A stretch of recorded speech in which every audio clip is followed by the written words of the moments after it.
Welcome back to Admit It with Alexis White. And today I want to talk about learning differences and the college process. This is something that is very near and dear to me because I have kids that have, learning issues, and they have their own separate diagnoses. But ADHD seems to be the common factor, and I'm sure that a lot of you guys have this in your home as well.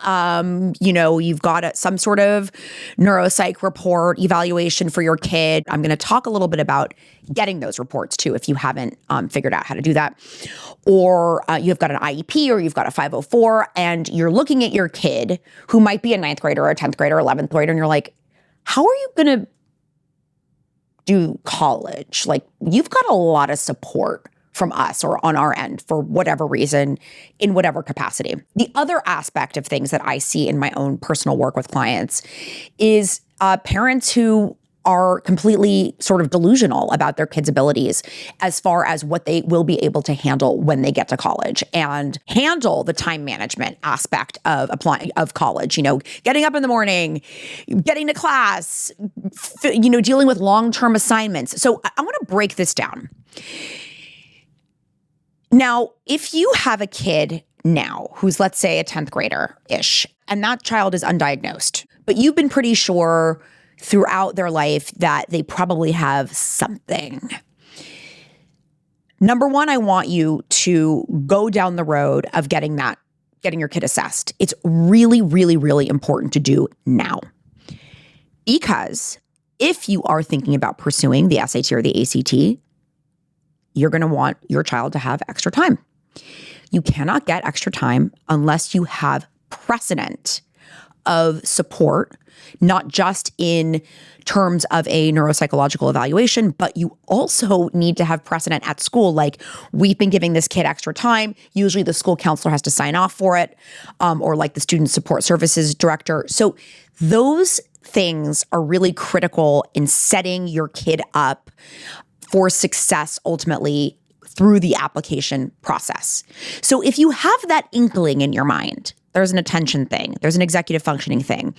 Why can't my son do this, but my daughter can do that, or vice versa? I do find that with girls, diagnoses are often late in the game because girls present generally in such an organized manner, usually. And even if they're kind of disorganized, they're still kind of organized compared to boys. And boys, we sort of, a lot of times will go, oh, well, he's a boy, that type of thing. So we have these two things where the girls, a diagnosis often comes late. I got a lot of clients who say, oh, we just got an ADHD diagnosis and my daughter's in 11th grade. Presumably that child has shown you, given indications of some sort of attention deficit stuff that was happening long ago, very likely in elementary school, but you were kind of like, oh, well, she's really young, or she's really this. And those things don't really go away necessarily. Do they get better? Sure.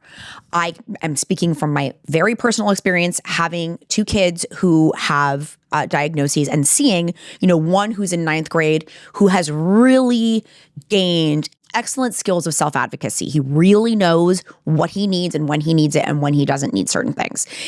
We started that. And I want to share this story because I want you guys to understand that we got a diagnosis for him when he was in 1st grade. So generally, and if you're listening, you've got a much younger child, age 7 is about where a neuropsych sticks. Most people who are going to be doing an evaluation, and that's usually what they call a PsyD, which is a clinical child psychologist, those doctors will not generally do an eval, or really they shouldn't really a full evaluation until your kid is 7 years old, because they're not old enough to really show the signs. So when my son turned 7, we did his first neuropsych eval. This was one of the most empowering things I ever did as a parent, because learning how your child's brain works is such a relief.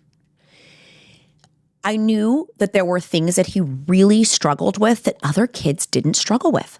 This has nothing to do with being intelligent. He's one of the smartest people, one of the most intuitive people I know. This has nothing to do with that. And there's a lot of stigma against it. It's like, then my kid's dumb, or then my kid has this, or then my. It was very empowering as a parent. I have no ego about it.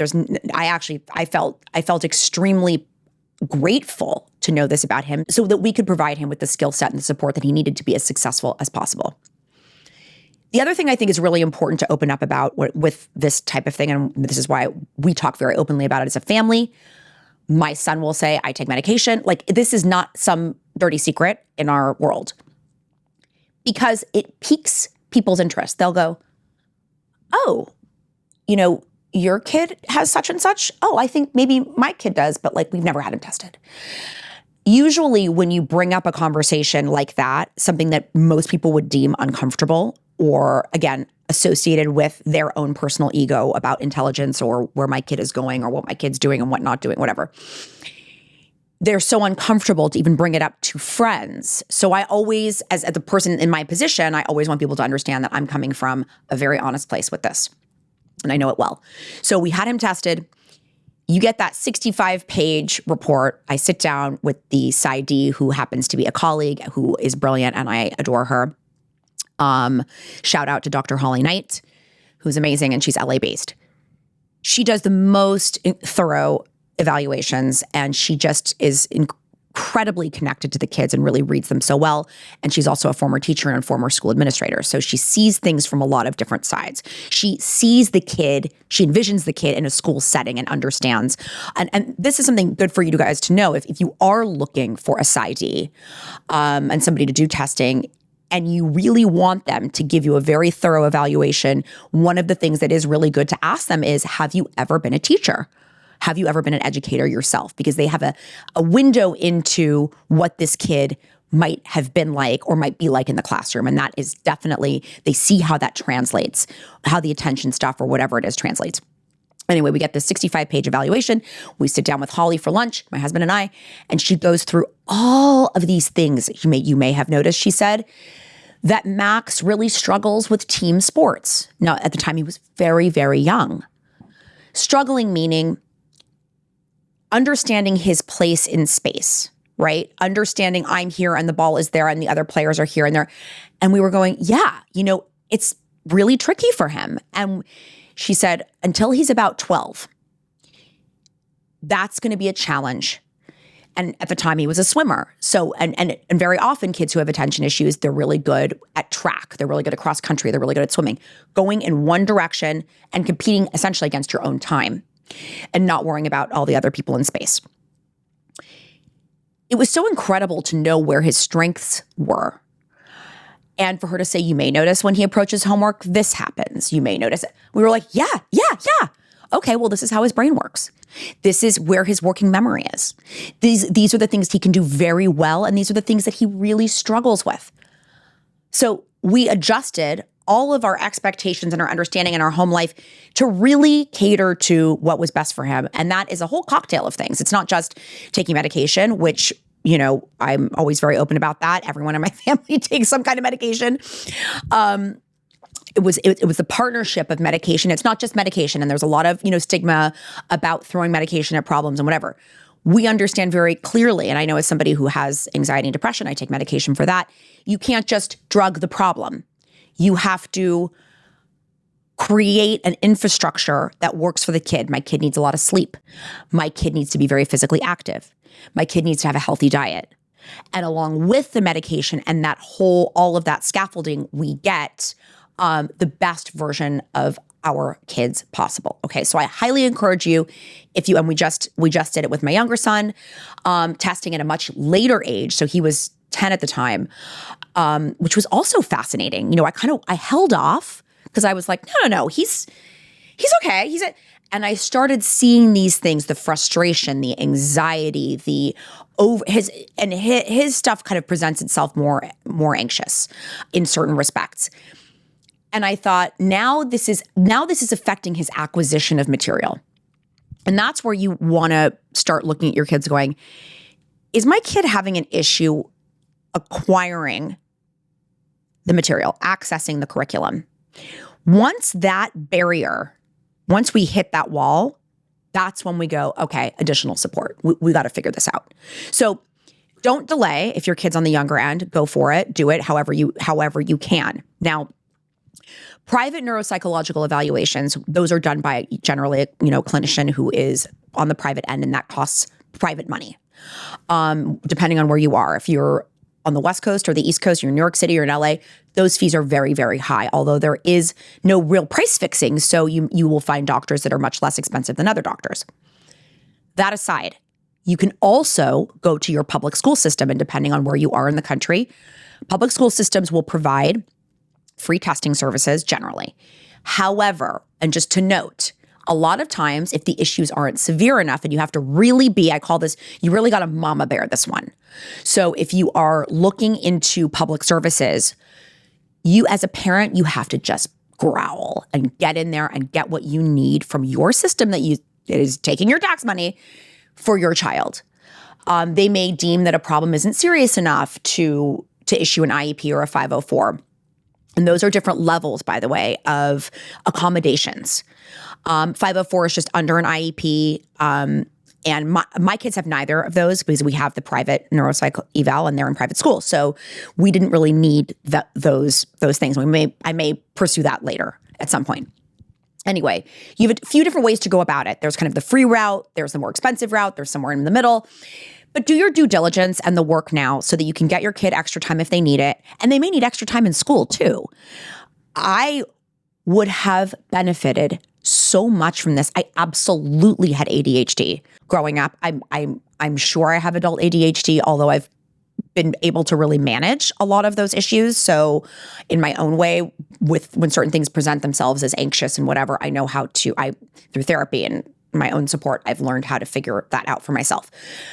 But I would have benefited so much from extra time. I would have been so much less anxious as a kid in school. But they just didn't do stuff like that. And believe me, I think people will say, oh, everyone has ADD.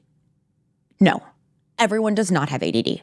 Everyone does not have ADHD. When you have a child who has, or you have it, when you have a kid who really does have those issues, and you are around kids who really don't have those issues, and by the way, those children might be siblings, you go, oh yeah, this is very apparent. And that does not mean, ADHD does not necessarily mean you're bouncing off the walls and acting like some sort of maniac.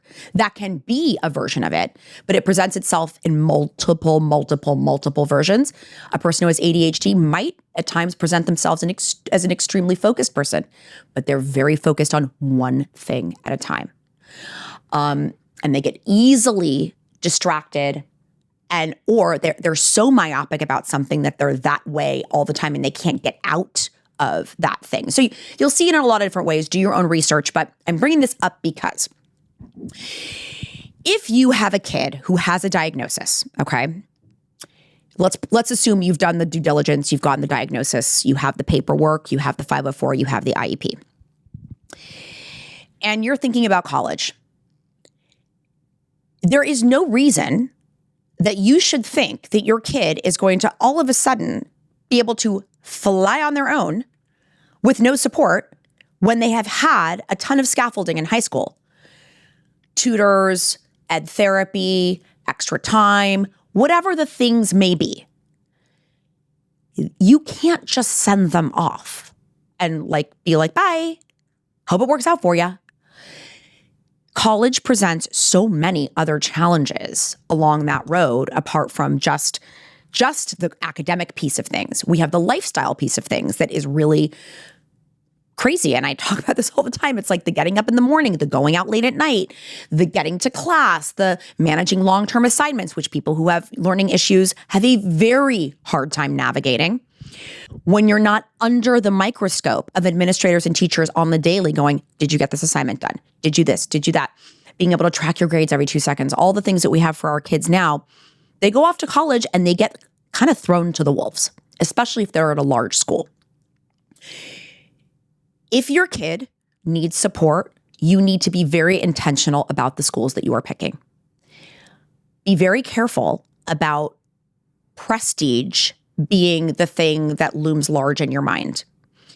There is nothing worse than pushing your kid or thinking your kid, your kid has the grades, all the things, and they get into, let's say, a University of Michigan. Yeah, prestige, all of that. I would not send a kid who has learning differences, who needs a lot of support, University of Michigan. Unless I was very, very certain that this kid functioned extremely independently and that I saw that for a full year of their senior year of high school. Less tutors, fewer intervention needed, executive functioning, all of a sudden they're kind of flying on their own. And listen, I've seen that growth with my students. I've seen it with my own son. Tremendous growth. And somebody who is extremely responsible. I lose things every 2 seconds. I'm a hot mess. My kids are the ones yelling at me. My kids are the ones who have learning differences. My kids are going, why are you so irresponsible? So they're better than I am. But if you haven't seen that independence in action for a full school year, be very careful about sending your kid to a giant school that does not have a designated support program. And let's talk about those programs now, because there are some schools that have really amazing programs in place for students who have learning differences. And when I say learning differences, what are we talking about here? Okay, of course, the usual, the big A's, right? We've got the ADHD and the ADD and all the different ways that presents itself. We also have dyslexia, dysgraphia. There are a million different things. It could be a kid who's extremely, extremely anxious, has terrible test anxiety, has processing issues, visual processing, auditory processing. I have auditory processing issues. If you tell me a story, if I learned something in a lecture, okay, at UCLA, I cannot just listen to a lecture and understand what's happening. And to this day, I can't be on a call with somebody and just listen to them and absorb it all. My mind will go to 100 million places. I have to write it. I have to take copious notes. I have to review it. I have to say it out loud. I have to listen to it. I'm a kinesthetic learner. I have to do all of the things. And it's taken me a long time to learn that about myself. So learning how you learn is part of that diagnosis process and getting a handle on what schools can provide to you to help you with the way you learn. For example, does your kid need a reader? Literally, somebody who reads questions out loud to them because the visual processing is not there. That's an accommodation, and that's a very important accommodation. Does your kid need books to be on Audible? Does your kid need, so that would be another version of that. We do all of our books on Audible at home. And in fact, I have fought for all of the books that are assigned at school to be books that are available on Audible, because that affects the way my kids learn. They need to be read to, and they need to read at the same time. Okay, so if you know that your kid needs this kind of stuff and you're feeling nervous about the throwing them off to the wolves thing, as you should be nervous. I get a lot of kids who come home. Why? Because they can't cut it with the pressure of pledging a frat and getting the homework done. Again, those long-term assignments, getting to lectures on time. There's just a lot of pieces. This is part of why we go to college. And Mel Robbins talks about this a lot. If you don't follow Mel Robbins, you must. But she talks a lot about what the purpose of college is. And the purpose of one of the most important, we think about, it's because it's going to give you a career. No, it's a growing up phase and learning how to manage your life, learning how to manage relationships in a specialized kind of setting where it's safe for the most part. And it's a place where you can kind of fail up. But the academic piece is still there, right? And we need to give our kids the ability to be successful with the academic piece so that they can go off and kind of put the other pieces together. I want to talk about I want to highlight some schools that have what are called, comprehensive learning support programs. What that means is it's a program that is designated. Generally, you apply to this program. You often pay extra for this program. Some of the programs are only for freshman year and others carry you all the way through, or you just, you pay for it as you need it. So maybe you do it for 3 semesters. You generally pay per semester. The gold standard is University of Arizona's SALT program. And it's SALT because it's Strategic Alternative Learning Techniques. What does the SALT program provide? Okay, so there's an additional application. They're not going to reject you. That's not what they do. But There's an additional application for it. You do pay additionally for it, and you get an academic advisor a certain, amount of times per semester, or it might even be every week. I mean, it's pretty comprehensive. You have somebody who is ensuring that you are maintaining a certain GPA, that you're getting to all of your classes. They're just on you. And some kids need somebody on them. I was part of the honors program at UCLA. And at UCLA, the honors program actually, ironically, even though it was for kids that were getting, really high grades, I got through the honors program basically that exact thing. I had a dedicated academic advisor. I had priority registration. A lot of times when you're in the SALT program, you'll get, or other programs like that, you will also get priority registration, which is critical for a kid who is anxious about getting their classes, who needs a certain type of class, a certain size of class, that kind of stuff. Like, you need to be able to register before everybody on the planet registers, particularly if you're at a school that has 60,000 undergraduates, like a University of Arizona. So the SALT Center makes the larger university a lot smaller and more manageable for a student who has learning differences. Marist College in Poughkeepsie, New York. If you're not familiar with Poughkeepsie, that's where Vassar is.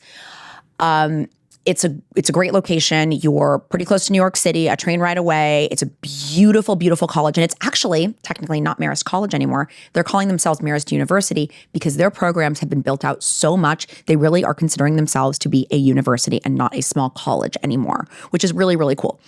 So you get one-on-one support. You do have to apply to this program. You will pay extra for it. However, Marist is already a smaller school, so you're already getting that attention, which is really awesome. So being part of that extra program is going to give you as a parent a lot of peace of mind, and it's going to give your kid a lot of confidence. So if you're thinking about schools in the New York area, Marist is a great one. Northeastern actually has a learning disabilities program. They call it LDP. That is also something that I believe an extra fee applies for. Yes, an extra fee applies for that one, which is interesting. I never, in my research, Northeastern never really came up, but I do have a few students there who have learning differences, and they said the school's been really great. So Northeastern, the experience is not for everyone. It's not really a very traditional campus experience, but they do have a campus in the heart of Boston. But because of the co-ops, it's a different vibe. What are the co-ops? The co-op programs are basically you leave school and you get a job, essentially. They have travel co-op programs. They're very, very dedicated to hands-on learning, which, if you have a student who has learning differences, could be an amazing addition to their college career. Not sitting in a classroom all the time is, for that type of kid, probably a very, very, very, is probably a very good bet. University of Denver, they have the Learning Effectiveness Program, the LEP program. Also an extra fee applies. So at the University of Denver, you also get one-on-one academic support, which is really awesome. And that's a great size for kids who have learning differences, because it's about 7,000 undergrads, I think. And that means really your classes are taught by your professors. They're relatively small. It's a Goldilocks size, not too big, not too small, just right. University of Connecticut also has a program, and so does American University. American University's program is only a semester, though. American University's program is only the first year, I believe.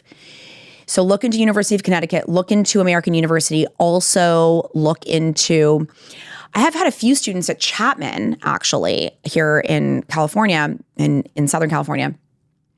And they're very supportive for kids who have learning stuff. So, and that's also a very good size. I think they're about 5,500 undergrads. Another one that I love and that I just visited, if you're looking for schools in the Midwest, is Bowling Green State University, which is, for that school, you generally fly into Detroit. It's about 40 minutes from Detroit-ish, maybe close to an hour. It's a phenomenal, phenomenal school. I was so impressed by them. But they have the FLY program, which costs, I think, about $2,500 a semester. They really are doing an amazing job with their kids who need learning support. And in fact, when I was there, they really highlighted that. They're like, please share the FLY program, because a lot of people don't know about it. So if you're looking at schools in Ohio, put that one on your list. for learning support. Another thing you need to know is that if your kid is going to be in a mainstream program without extra support and you really feel, you're like, no, he can do it. But we do want him to just have accommodations, extra time, a reader, a this, a that. He doesn't necessarily need the one-on-one academic advising and the whole extra shebang. Fine.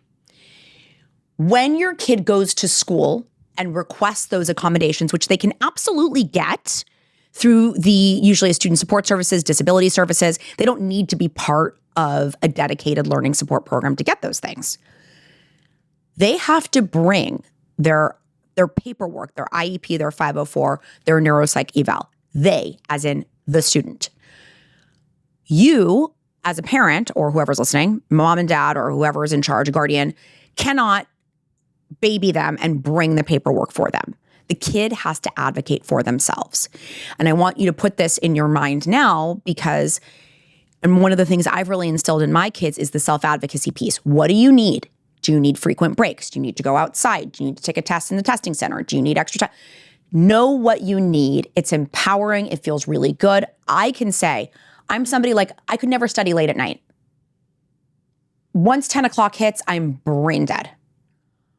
I can get up at 4 o'clock in the morning or 5 o'clock in the morning and do what I need to do if I need to get something done. And I used to do that in school all the time. My dad would wake me up at 4 o'clock in the morning for me to finish my homework because I'm a morning person. That's part of knowing what works best for you and learning how you learn. So I hope that that is helpful, and feel free to send questions to admititwithalexis@gmail.com about learning support programs, and we would love to chat more about that. In the meantime, speaking of that email, I'm going to go through some recent emails and take a look at some questions that people have. Somebody mentioned something that I think is really, really important. This parent was asking about kind of navigating the stress associated with the waiting game for colleges. And this particular parent has twins that are really, really different. One really is more about the feeling and the vibe of the school, and one is really more about the logic, the merit aid, the location, all that stuff. And it's sort of like, how do you manage those expectations if you're in the waiting game? You've already applied to all the schools, and maybe, especially when you have twins, it's really hard. I mean, I think in this case, they're applying to very different schools, so that's good. What I like to do is probably what every psychologist would say don't do, which is analyzing the worst case scenario. I don't know if that's healthy to do or not, but that's what I do with my clients, so I'm just giving that to you. Let's look at the worst case scenario. The worst case scenario is you only get into your safeties. Worst case scenario. And I put that in quotes because guess what? Lots of my kids end up at their safety schools, and guess what? They're super happy. That's why I suggest visiting the safety schools if you haven't, because there's a lot of stigma about them. It's like, they're so easy to get to. It just means I'm dumb. I'm gonna be like the dumb kids in my class, whatever. But you actually go visit that school and you go, oh, this is really nice. Oh my gosh, the dorms are really pretty, or oh my gosh, the facilities are really great, or whatever it is. It wouldn't be so bad if I ended up here. So pick the safety that's on the list to visit that resonates with you, and find a safety, since you've already applied to them, theoretically, make sure one of those safety schools is a school that you would really like, because you can only go up from there. So that's what I'm saying. And also being very clear with your kids that this is, I say it all the time, it's a long game. This goes on for a long, long time. Most kids don't know that they're absolutely going to a particular school by December 15th. Most kids are going to get deferred. Many kids are going to get rejected. Many kids are going to have to pivot. And that is this game. But it's such a good game to play because it is the game of life. And there are going to be people that get into school that you're like, huh? How? How did she get in and I didn't get in? How did this person get the job and I didn't get the job? There's nepotism everywhere. Everyone next to you can be, stronger, faster, richer, skinnier, more gorgeous, more this, more that. I mean, we deal with this all the time as adults. So this is the kid's first foray into doing that, and it's scary. But On the other side, and I like to tell parents this just so that you can feel more calm, and the calmer you are about this, let them wig out, let them be intense. They're teenagers. That's what they do best. You're holding down the fort. Even if you are scared shitless about whether or not your kid's not going to get into any schools or getting into, hold down the fort. Guess what? We're going to cross that bridge when we come to it. Guess what? We'll pivot. Don't worry about it. If you end up going to University of Blank, which is a safety school, I would love it if you went there. That means I could visit you all the time. That means I could go to the most beautiful place on earth, whatever town that is. That means that be positive and calm. They're going to spin out, and there's not much you can do about that. And it is a very tricky process, and it's very emotional. But it all dies down come May. It just settles. The other thing I want you to remember as a parent too is that kids are really nervous about social media announcements about school.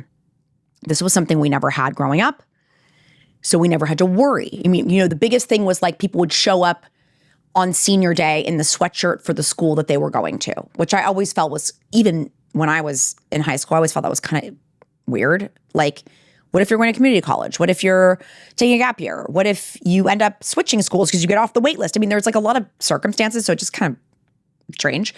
But that's life, right? People make decisions and they're going to go where you wanted to go and you didn't get in there, and deal with it. But with the age of social media, because the kids make these big announcements on Instagram, like, I'm going to blah, blah, blah, and they have bed parties and they do all this stuff, it can be very hard for kids who don't know what their path is going to be yet to see that. And then they start making impulsive decisions about schools. For example, they like all of a sudden want to ED2 somewhere or ED somewhere because they want to know. That's not the reason to ED somewhere, just because you want to be done. The reminder to them that guess what?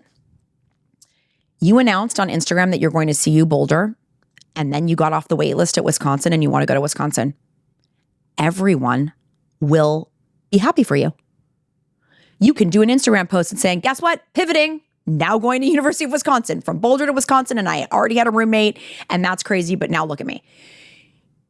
People will buy what you're selling on social media as long as you are open and honest, and everybody will be happy for you.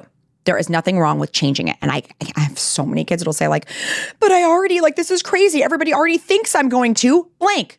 Who cares? Well, now you're going to blank because you got off the wait list and it was your dream school. Get over it.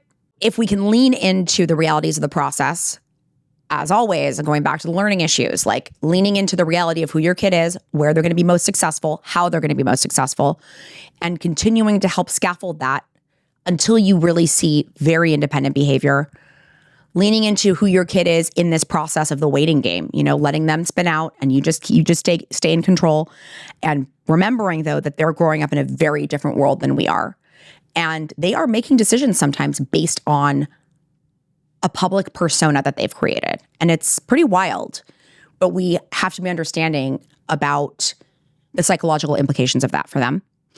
And as much as we want to make that go away, it's an absolute reality for them as seniors. And so if University of Michigan becomes Penn, which, by the way, that happened to like 3 girls in my class at my high school, got off the waiting list in like June or July to different schools that they were like, what?